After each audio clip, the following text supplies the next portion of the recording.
when we speak about balance sheet, I want you to get to know that the balance sheet is being structured by three main accounts, and those are the assets, the liabilities, and capital. The assets can be acquired by liabilities or by your own capital. And those mix of these ones are the ones who move the accounts of assets. Of course, here you're going to understand everything about it. And also, once we finish to get the main structure concepts, you're going to find on the link below the personal design of a balance sheet and a free cash flow statement. And you're going to be able to use it every single day, as we're going to set here in the course for the success of this path.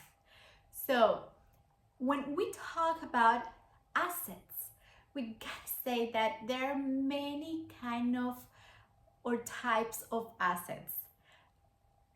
And one of those, for example, are that you can have long-term assets that usually are those that are longer or have a life more than 1 year. And you have the short-term assets that are the ones who have less than 1 year of life. You also have the tangible assets, for example, and are those the tangible assets are those assets that you can actually see, that you can touch them, that you can feel through the sense.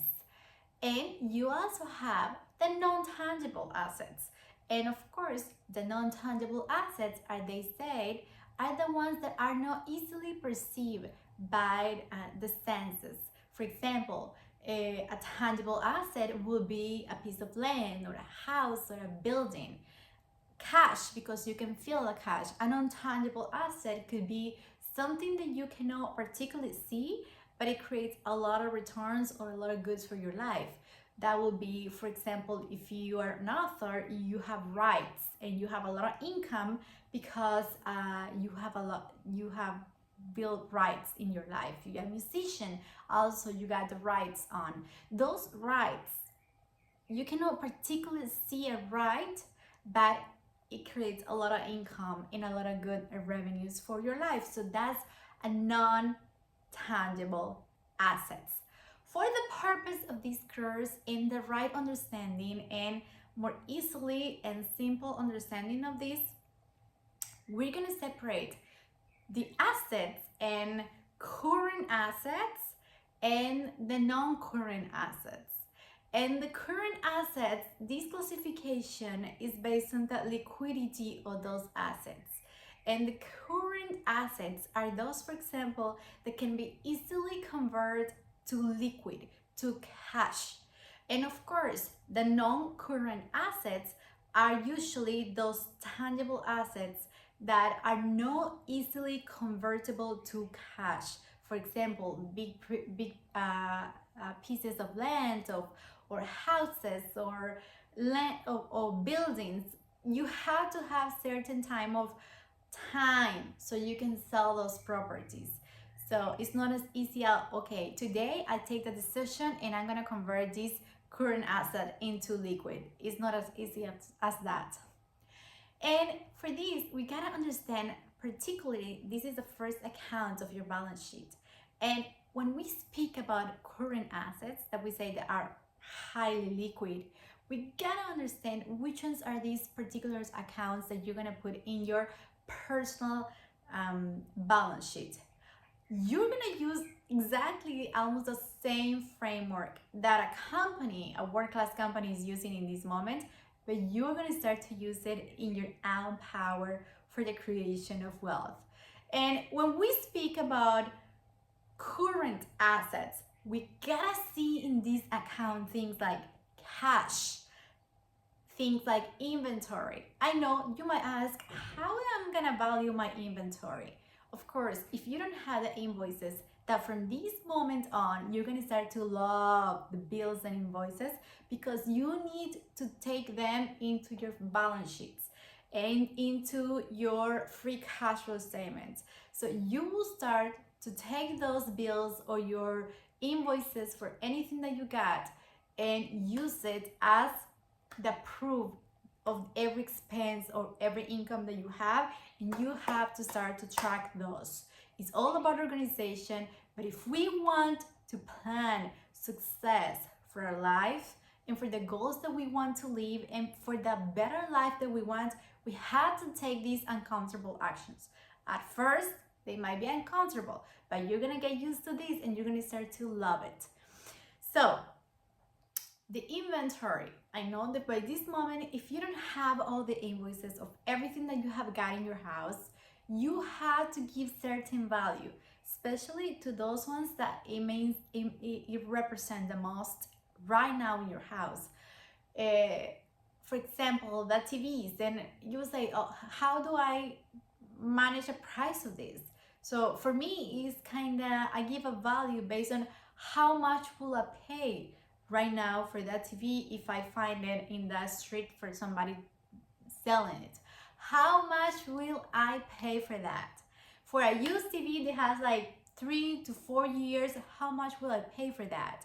How much will I pay for a computer right now based on the amount of years that they have? I know this is going to be something not exactly as the price that it would be, but how much will you be willing to pay for that? And you are gonna create your own inventory. In the link below, you are gonna find a track of a track sheet for an inventory in your house. Of course, you can modify that track sheet because maybe you have many things that I haven't considered in your house, but then you're gonna start to give certain value. This will take some time. Please take the time to do this. And after this new beginning of your finances, you will start to use the invoices that you have and put it on your balance sheet. So, or in your free cash flow, so you can have your accounts in order. So those are the first things that we are gonna do. Take the track of your inventory. And number 2, for example, how much cash do you have? That is one of the more liquid, of course, assets and current assets that you have. And you here in this account, you are gonna put every amount of cash that you currently have. And it means that in your bank account, if you have a bank account, it means that which amount of liquid cash do you have right now with you in your wallet or in your house. You are gonna put it on that account. So you have your cash account, your inventory account, and also if you have lended money to others, is an receivable for you, an account receivable. If you have done that, you're expecting to receive that money back. So it's gonna be an account receivable, and usually these account receivables are gonna be in this account if you have lended for a period less than 1 year. So you set it on the account receivables in current assets. And also you're gonna put here bank account deposits if you have set them for less than a year. So these are gonna be your current assets, and the current assets are the ones that are gonna help me to maintain that level of liquidity so I can pay my liabilities, especially my current liabilities and also my long-term liabilities. But let's talk about the non-tangible assets, the non-current assets, specifically the non-current assets. And when we say non-current, as we just said before, is because these assets are not easily translated to cash. We have to wait a certain amount of time maybe to make them liquid. And this, for example, will be a piece of land. It will be a house, real estate, a building, long-term bond that you have more than 1 year, for example, a treasury bond, if you have it to 10 years, these will be a non-current assets. And you have that clarity of all those. You might ask, where does my house goes? Well, for the purpose of like accountability speaking, we're gonna put it here in the non-current assets. But I want you to maintain always the concept of your house based on the free cash flow statement. For me, my house where I live right now, for me is a liability. Why? Because it's not putting money into me again. It's just getting money out of me, because I had to do a lot of things for my house, and my house is, yes, it's giving me a nice place to live, but it's not creating money for me. So how I'm gonna see that? I'm gonna see that house as a liability, because I had to pay taxes, because I had to pay for every single thing that get bad in the house. So I need reparations, and I need to repair this and this and this. And for example, I need somebody to keep the garden, and it takes a lot of money out of me. So for me, based on the concept of cash flow, is an absolute liability until I take the decision to move to another place and not rent it. And if I rent it, it become an asset. Or if I sell it, it also become an asset, because I can get a capital gain, or I can get a cash flow amount monthly or daily if it's an Airbnb, for example. So in that moment, my house will become an asset. For the purpose of accountability, you can put it on your non-current assets, but just have in mind always that your house, based on the free cash flow statement, will be a liability, because it's not putting money into your pockets.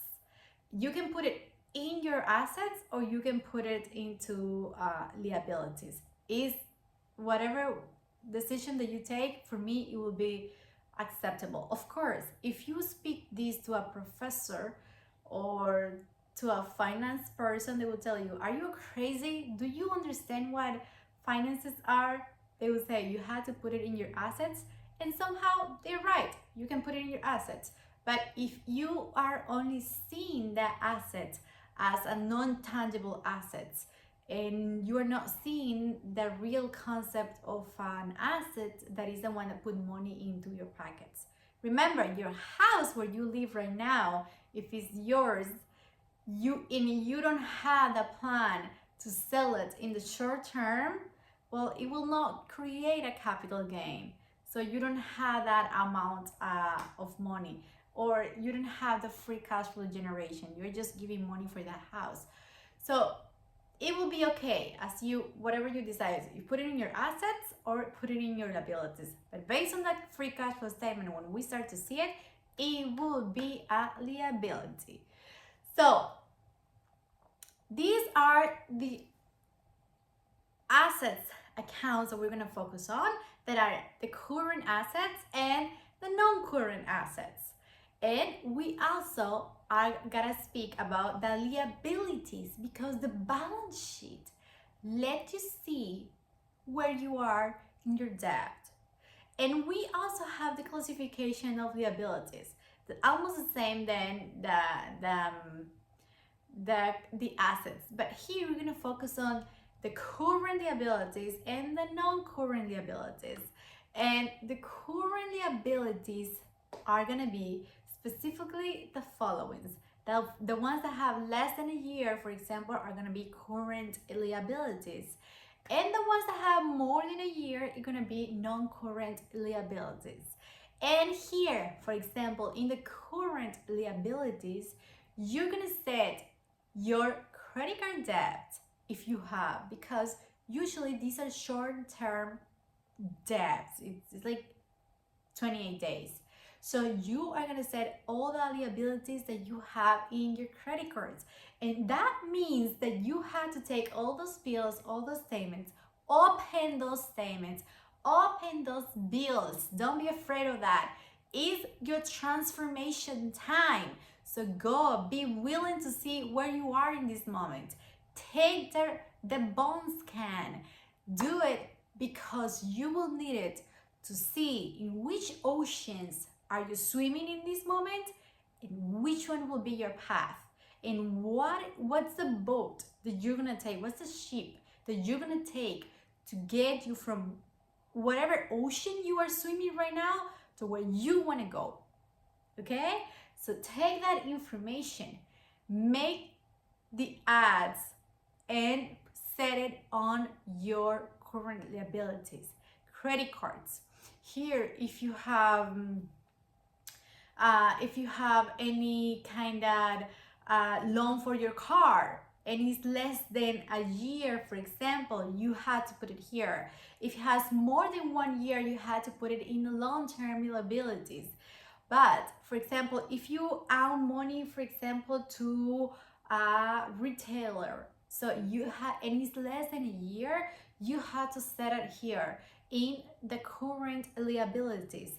And also you have to be able to put in these accounts, if you any account that you own, or if you have a loan in a short-term period with one of your family members or your friends, and you have to set it on here because those are loans that you have to give back in a year or less than a year.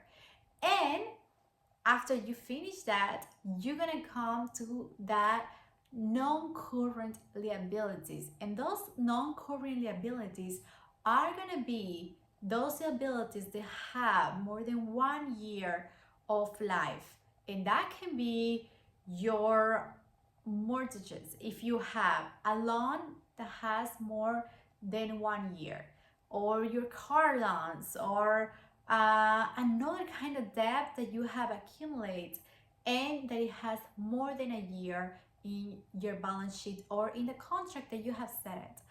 And finally, we have the account of capital. And usually the capital is the amount of money that you are going to set in the personal speaking finance statement. It will be the amount of money that might you have as a reserve, something that you are not going to touch because you're going to put it on that account of non-touchable for reserve for something that you have in the future. Or if you want to make a big investment, you have that amount of liquid money that you are not going to use for anything, but you are going to have it for a certain or specific situation. So those are going to be your accounts. And for example, I put there, if you have a heritage amount from your parents, of I will set it on there because that's a amount of capital that I didn't have and I receive it, so I can set it on there too. So these are the main accounts of a balance sheet. The good news is that in the link below, as just said, you're gonna find the balance sheet statement for your household, for your personal life, and you're gonna see here different type of assets, but in a very organized way. And you are gonna start to use the power of a balance sheet statement, almost the same scheme that it has a big corporation, of course, with the information of your personal life. And you're gonna start to see your own bone scan, where you are in this moment, how much liquidity do you have. Remember, all the assets, short-term, current asset, non-current assets, are usually financed by the liabilities that you have acquired and by the amount of capital that you have saved or acquired. Remember, how do we get these assets? Based on the liabilities.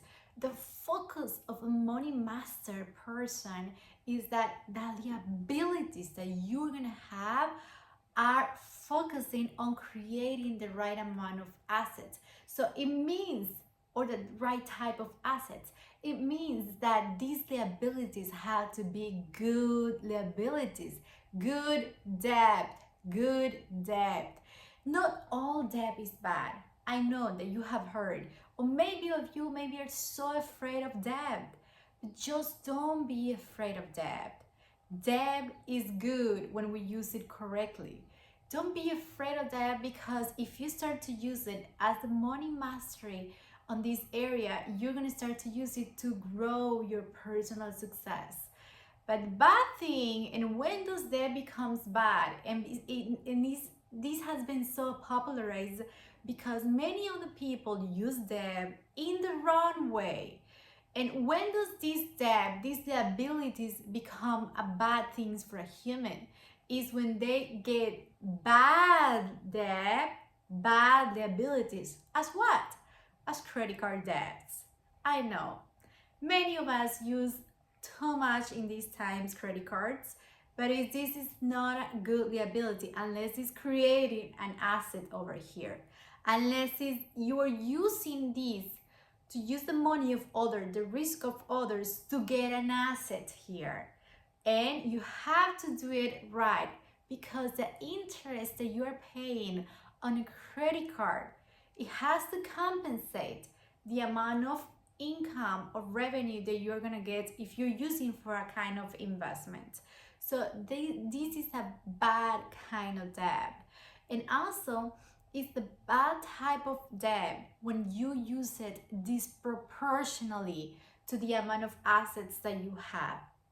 One of the things that people have to understand is that you cannot get almost all of your assets based on just the growth of debt. You have to use it as a leverage. That's what leverage is. You know what leverage is? Is that if I want to reach this heavy thing, I can use a little piece of force so I can put it. But I will not stop doing an effort, because I had to do the effort too. I will not stop doing an effort just to getting the help of others. We have to make our own effort and use a little help of others. So that's the amount of leverage that you will need. And for me, based on the house speaking or the house talk, it will be, don't put all the amount of resources or get too much debt or too much leverage or too much liability to get the house where you live.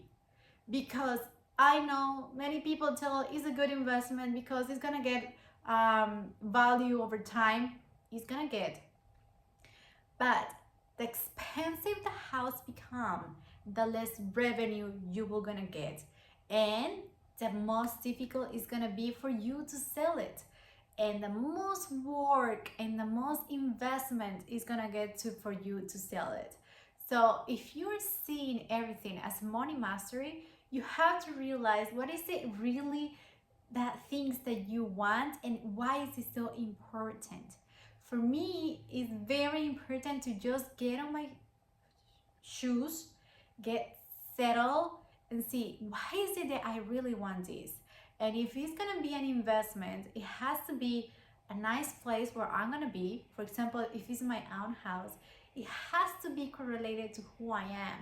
But if I am seeing it as an investment because I'm moving from one country to another based on the works that I do and my husband do, I am seeing every property as an investment.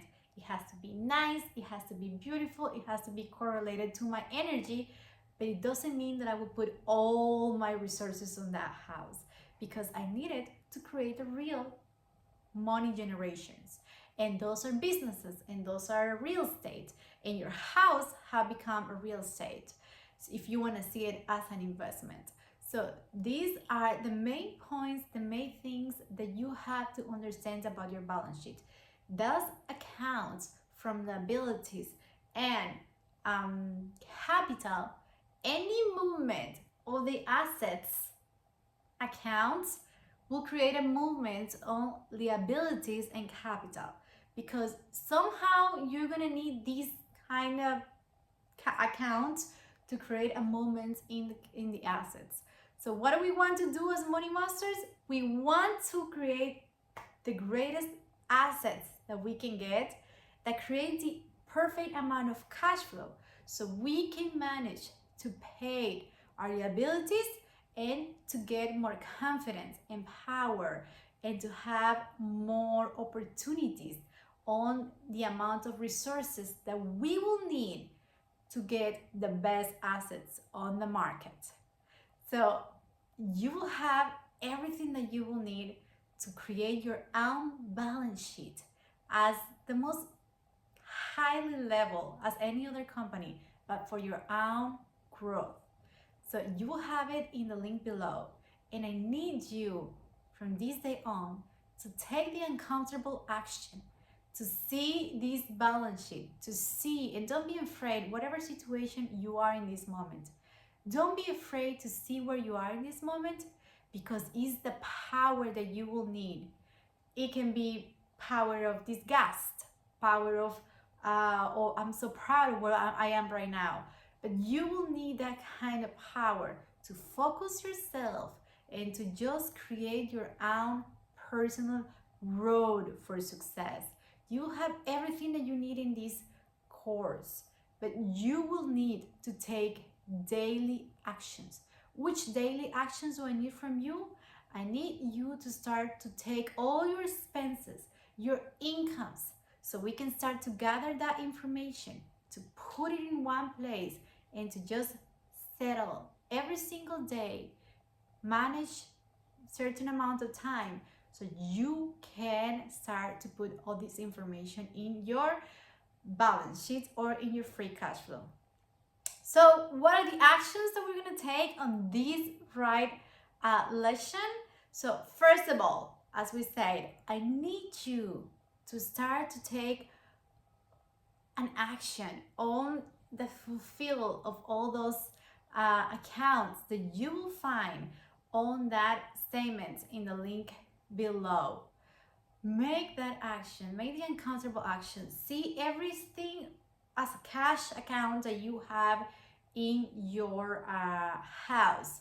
Take the inventory value. You need to know how much inventory do you have, and if it's useful and if it's not, and what you can do with that. And you're going to start to create, you will start to see how much value those the things that you have got has, and you will start to create that your own shift to base every single one of your expenses based on value and not based on price particularly. So you're gonna start to set all this information here, and also your liabilities. Be honest with yourself. Take those uncomfortable actions to get all the bills that you have, all the liabilities, and put it there in your balance sheet, because we will need this information in order to create our free cash flow, to see how we can mix these two and create a great map, a great road, a great power from all those mix or combination of this balance sheet and the free cash flow. So these are the actions. I know it will take some time, but take the action before you go to the following lesson. You'll have all the resources. You're gonna be able to eliminate some accounts that are not going to be necessary for you, or you can leave it on zero, but start to take those actions. And without further ado, I see you in the next lesson.